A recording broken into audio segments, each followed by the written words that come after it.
Hello viewers, আসসালামু আলাইকুম। তোমরা সকলে কেমন আছো? আজকে শুরু করলাম পবিত্র এই দিনে আরেকটি ব্লগ ভিডিও, রান্নার ভিডিও। যদিও ভিডিওটি আজকে আপলোড দিতে পারবো না, কারণ আজকে অনেক ব্যস্ততম একটা দিন এবং রাত, পবিত্র শবে বরাতের দিন। যদি দেই তো দিলাম সময় হলে, আর যদি না হয় তাহলে আগামীকাল তোমরা ভিডিওটি পেয়ে যাবে। তো আজকে জুমাবার এবং পবিত্র শবে বরাত আমাদের জন্য কতটা সৌভাগ্যের ব্যাপার যে এমন একটা দিন আমরা শবে বরাতের দিন এবং জুমাবার একদিনে পেয়ে গেলাম। তো যাক, আলহামদুলিল্লাহ, ফাইনালি 1 বছর পরে আবারও ফিরে এলো আমার জীবনের শবে বরাত, এবং আল্লাহ পাক জানি না সামনের বছর ফিরে পাবো নাকি। তোমরা সকলেই আমাদের জন্য দোয়া রেখো। তো আজকে শবে বরাতের রাত্রে দিনে আমি রাত্রের জন্য রান্না করবো, সেটা হচ্ছে গরুর গোশত আর পোলাও। আর আমি যেহেতু অসুস্থ, শর্টকাটে শেষ করব।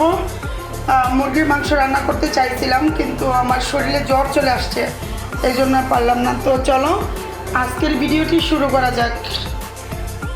সুপ্রিয় বন্ধুগণ, এখানে আমি নিয়েছি 2 কেজি গরুর মাংস আর নিয়েছি 1 কেজি পোলাও চাল। তো ভালো একটা পোলাও খেতে হলে আগে চালটা ভিজিয়ে রাখতে হবে।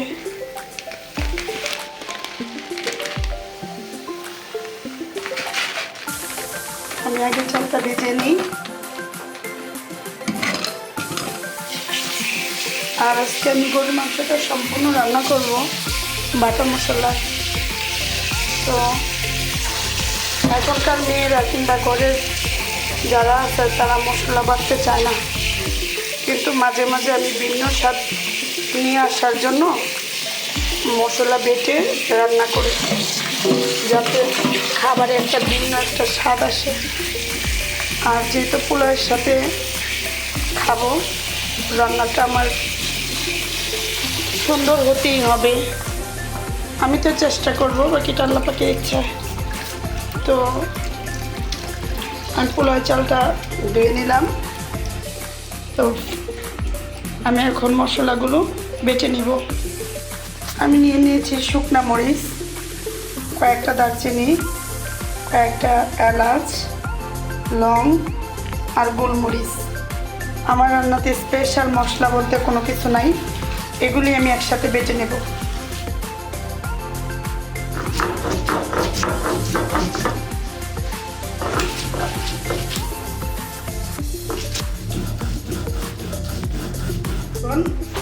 আমি মশলাগুলো মিহি করে বেটে নিয়েছি।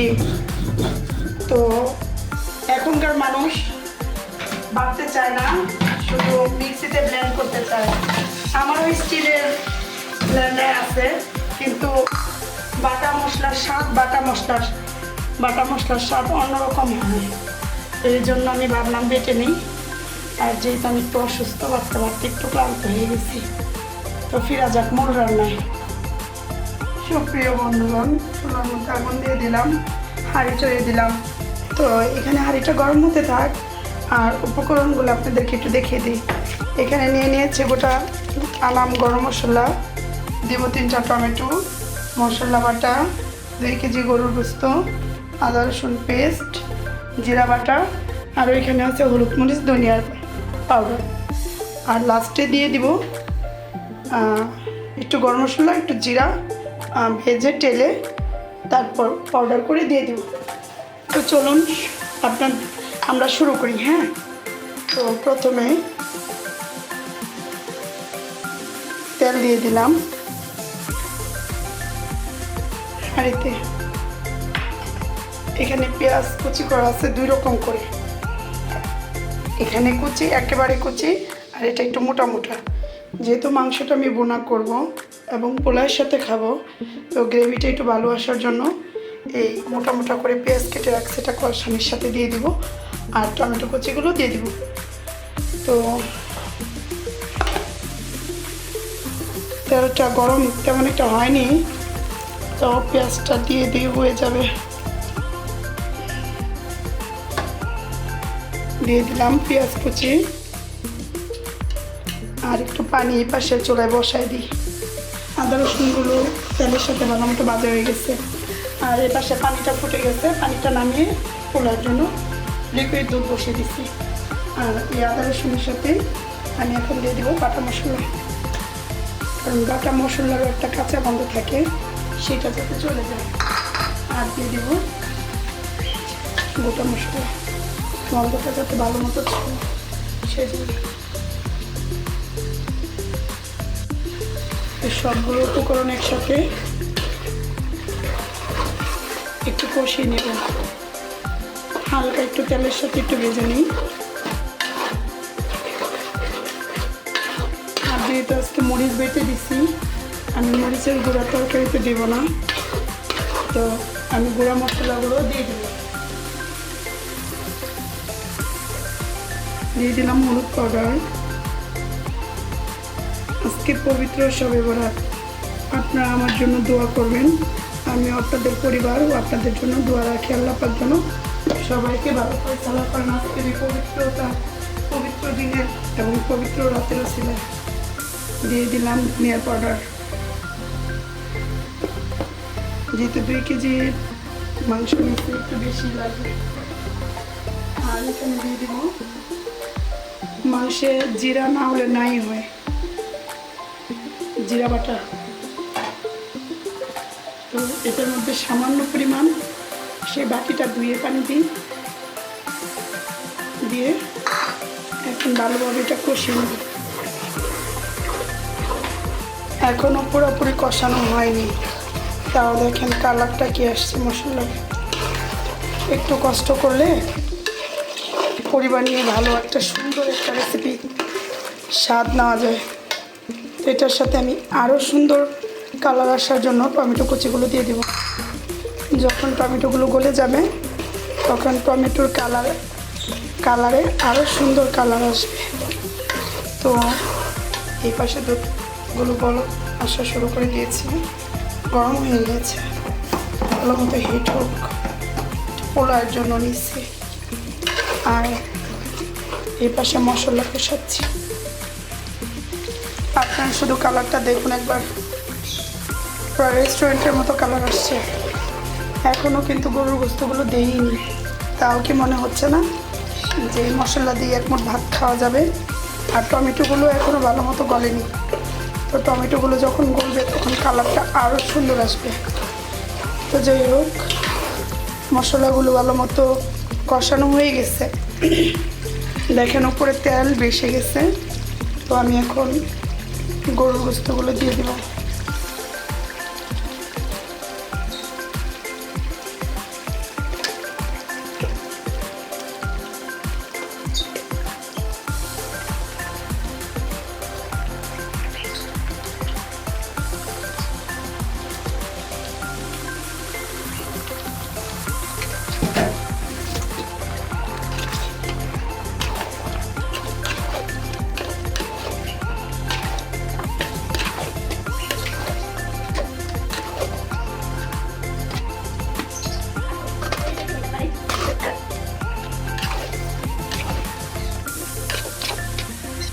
সুপ্রিয় বন্ধুগণ, পানিটা গরম হয়ে গেছে, আর এই যে মাংসটা কষাচ্ছি, ভালো মতো কষিয়ে নেব। দেখেন তো কালার কেমন আসছে, এখনও কিন্তু কষানোই হয়নি। আর দিল্লি বুবুর দুধ রান্না অনেক সময় লাগবে। আর এই পাশে বসিয়ে দিয়েছি পোলাও। তো হাঁড়িটা গরম হয়ে গেছে, হাঁড়িতে দিয়ে দিব তেল। তো তেলটা গরম হতে থাক। আমি পোলাও বেশি তেল দিই না, তেলটা একটু বেশি পড়ে গেছে, যথেষ্ট লাগলে আবার দেওয়া যাবে।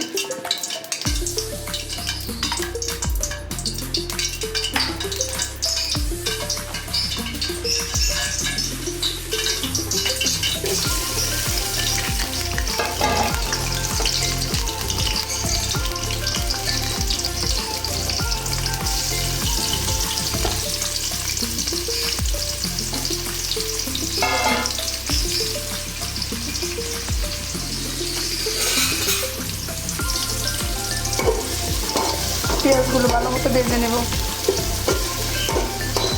সবাই বলে আমার হাতের পোলাও মাংস নাকি অনেক মজা হয়, আর বেশিরভাগ নাকি পোলাওটাই মজা লাগে। তো অনেকে বলে আমি পোলায় নাকি কী বলে দিই, অনেকে বলে এই সেই কেওড়ার জল, গোলাপ জল, জাফরান, অনেক কিছু দেয়।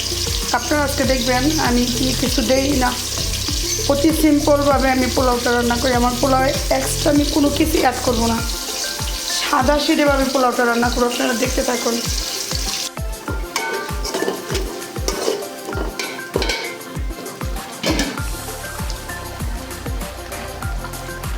মাংসের মধ্যে দিয়ে দেবো কয়টা আনাম রসুন। আসলে মাংসের রসুন আমার কাছে অনেক ভালো লাগে, এই জন্য আনাম রসুনগুলো দিয়ে দিচ্ছি। অনেক সময় মটকা মাটন বলেন, তারপর চুই ঝাল, এর সাথে কিন্তু আনাম রসুন থাকে। আমি না হয় নর্মাল মাংসের সাথেই দিয়ে দিলাম।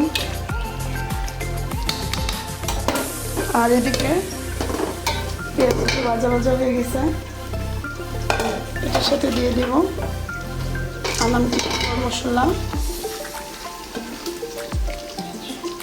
তেজপাতা, এলাচ, দারচিনি, লং। এই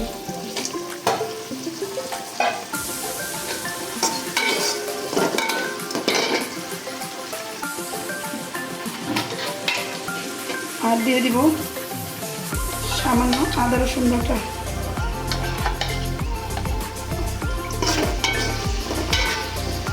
আমি কিন্তু কমই দিয়েছি,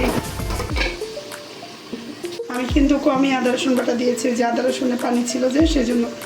আর দিয়ে দিব পরিমাণ মতো লবণ। পোলাওয়ের লবণটা কিন্তু খুব ইম্পর্টেন্ট একটা সাবজেক্ট, এটা পরিমাণ মতো দিতে হবে, না হয় কিন্তু পোলাও এটা ভাত না, খাওয়া যাবে না।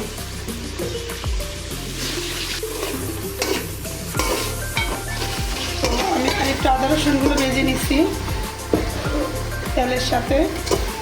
আর পোলাও রান্না করতে হলে তেলের সাথে আদা রসুন এবং গরম মশলা একটু ভেজে ভেজেই নিতে হয়। এখন এই যে পোলার চালগুলো দিয়ে দেবো, ধুয়ে আগেই পরিষ্কার করে রাখছিলাম, আপনারা ভিডিও শুরুতে দেখছেন। এখন যেটা করবো, চালগুলো আমি ভালোভাবে ভেজে নেব। ভাজার সময় আমি সামান্য পরিমাণ ঘি দিব, আবার তোলার সময় আমি ঘি দিয়ে দিব সামান্য পরিমাণ, সামান্য কি মোটামুটি, এই যে দেখেন একবার কম দিন।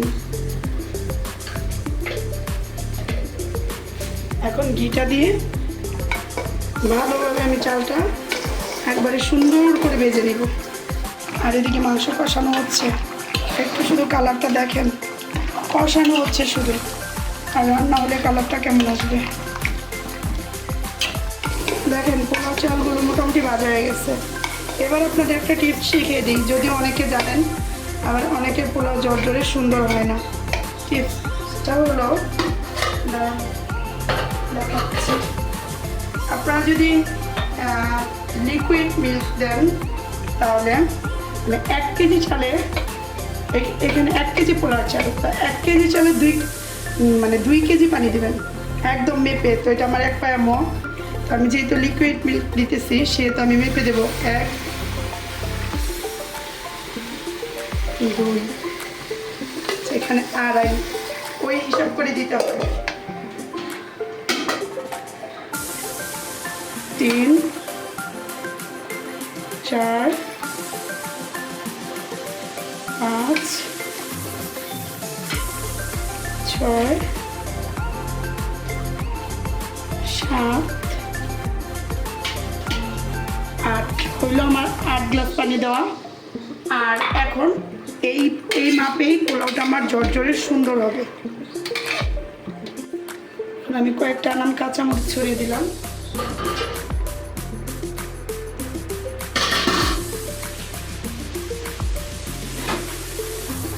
পোলাওটা রেখে দিলাম, ব্যাস এটা হতে থাক। আর এ পাশে আসেন, আমরা মাংসটা একটু দেখি কী অবস্থা। দেখেন তো সুন্দর লাগতেছে না দেখতে, কিন্তু এটা এখনও হতে দেরি লাগবে, এখনও কিন্তু কষানোই হয় নাই। এখনই যদি এরকম কালার আসে তাহলে মাংস রান্না শেষ হলে জিরা, গোলমরিচ, এলাচ এগুলি তেলে গুঁড়ো করে দিয়ে দেবো। আর ওদিকে রান্না হচ্ছে, এই যে পোলাওটা, একটু আঁচ কমিয়ে দেবো এখন অনেকটা। আর পরিমাণটা শুধু এখন লো হিটে হবে। আর তরকারি আঁচও কমিয়ে দিয়েছি, এটাও হচ্ছে। তো এগুলো হতে থাক, আসেন দেখে আসি আমার বাচ্চারা কী করে।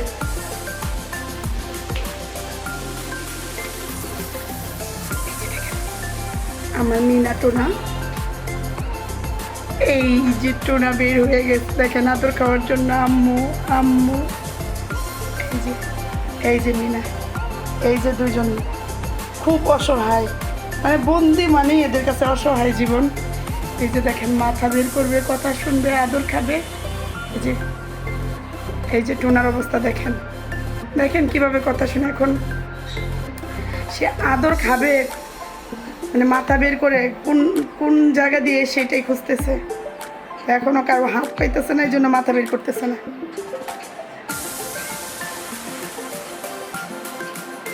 বাচ্চারা অসহায়। আসেন দেখি, কালকে আমি খাঁচাটা কিনে নিয়ে আসছি। দেখেন তো খাঁচাটা সুন্দর হয়েছে না, বড় হয়েছে না ওদের জন্য। দেখাতে পারতেছি না, দেখ ওরা বসে আছে খাঁচার ভিতরে আরাম আরাম করে। মিনা, টোনা, এই যে মিনা, এই যে টোনা। বলেন তো এবার কে মিনা কে টোনা? ওদের নাম, একজনের নাম হচ্ছে পরি, আর এই যে আমাদের তুফান। এবার ওদের নামগুলো বলেন, কমেন্টে বলে যান। লাল চান, কালো চান, এই যে জ্যাকরস। যেহেতু আমি ভিডিও করছি আর আমি রান্না করছি, সেটা আপনাদেরকে দেখাতে পারলাম না, এখন দেখিয়ে দিলাম। এই যে আমি একটা তাওয়ার উপরে লো হিটে, একবারে আগুন দেখাই যাচ্ছে না, বসিয়ে দিয়েছি। এখন শুধু পোলাওটা জর্জরা হবে, তারপরে এটার উপরে আরেকটু ঘি ছিটিয়ে দেবো। তো সেটা অবশ্যই আপনাদেরকে দেখাবো, আর যদি ভুলে যাই তাহলে আগেই তো বলে নিলাম। আর এই যে মাংসটা হচ্ছে, কালারটা দেখুন, হতে থাক। এই দেখেন আস্তে আস্তে জর্জরা হয়ে যাচ্ছে। আর এখন আমি এটার মধ্যে আবারও সামান্য ঘি ছিটিয়ে দেব। মনে রাখবেন ঘি যাতে না পুড়ে, ঘি পুড়ে গেলে ঘিয়ের কোনো গ্রান, কোনো স্বাদ কিছুই আপনারা পাবেন না। তো এটা খেয়াল রাখতে হবে, ঘি যাতে না পুড়ে। এই যে ঘিটা দিয়ে দিলাম, এখন এটা কিছু সময় এভাবে আর কি দমে থাকবে। তারপর আমি ঘিটা ভালো করে মিশিয়ে নামিয়ে ফেলবো। ঢেকে দিলাম। এই যে এটাও হচ্ছে, এটা আরও কিছু সময় লাগবে হতে। পোলাওটা হয়ে গেছে, জালটা বন্ধ করে দিয়েছি। এটা পরিবেশন করে দেখাতে পারলে মানে বুঝতে পারতেন কতটা ঝরঝরা। আমি একটু হাতে নিয়ে যদি দেখাই, দেখেন এমনি দিয়ে রাখলাম। আর পুরো মাংসটাও প্রায় হয়ে যাচ্ছে, তবে একটু সময় লাগবে। তো হইতে থাক। আমি এই যে ভাজা জিরা গরম মশলা পাউডারটা দিয়ে দিলাম। আর আমার এই ভিডিওটি যদি ভালো লেগে থাকে লাইক কমেন্ট শেয়ার করে দেবেন। আর যদি এরকম ভিডিও আরও পেতে চান কমেন্টে জানিয়ে যাবেন। আপনারা সকলে ভালো থাকবেন, সুস্থ থাকবেন। সবাইকে শবে বরাতের শুভেচ্ছা। আর আজ পবিত্র শবে বরাত, যদিও ভিডিওটা আজকে নাও পেতে পারেন, তো দোয়া রাখবেন। আর যদি পেয়ে যান তো পেয়ে গেলেনই। সবাই ভালো থাকবেন, সুস্থ থাকবেন, স্বপ্ন পূরণের সাথে থাকবেন। আর আমার এরকম নিত্য নতুন ভিডিও প্রতিদিন পেতে হলে পাশের বেল আইকনটি ক্লিক করে রাখবেন। একে অপরের পাশে থাকবেন। হিংসা পতনের মূল। আমরা কেউ কাউকে হিংসা করব না। আমরা যারা ইসলাম ধর্মাবলম্বী আছি, আমরা আমাদের নবী থেকে এটাই শিক্ষা নিয়েছি যে হিংসা করা যাবে না। আমাদের আল্লাহ পাক হিংসাকে একেবারেই না বলেছেন। সকলে ভালো থাকবেন, সুস্থ থাকবেন। সবে বরাতে আবারও শুভেচ্ছা জানিয়ে আমি মেয়ে জাবিন মায়া এখনই বিদায় নিচ্ছি। আসসালামু আলাইকুম ওয়া রাহমাতুল্লাহি ওয়া বারাকাতুহু।